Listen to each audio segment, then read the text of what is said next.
Gyda diwedd tymor yn prysur agosau, roedd yn awyddus i'ch diweddaru chi drigolion Caerfyrddin a'r cyffiniau ynghylch trefniadau'r brifysgol yn ystod yr wythnosau nesaf yma.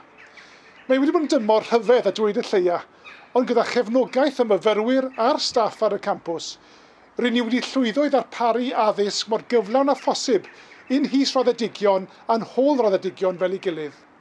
A hoffwn i dalu teyrnged un myfyrwyr yng Nghaerfyrddin.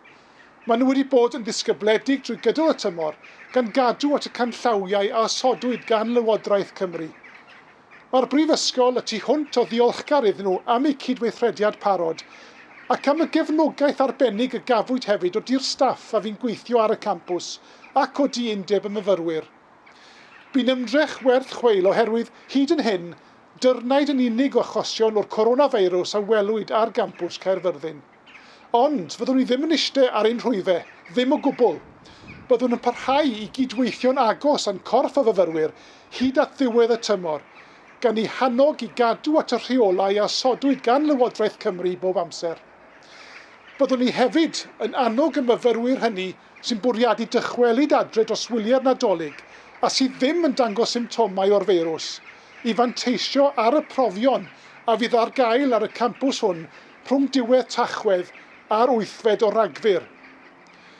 Rydyn ni wedi dweud wrthyn nhw pa mor bwysig yw i gynllunio'n ofalus ar gyfer y daith tua thre, gan hefyd barhau i gadw at ganllawiau mwyaf diweddar y Llywodraeth.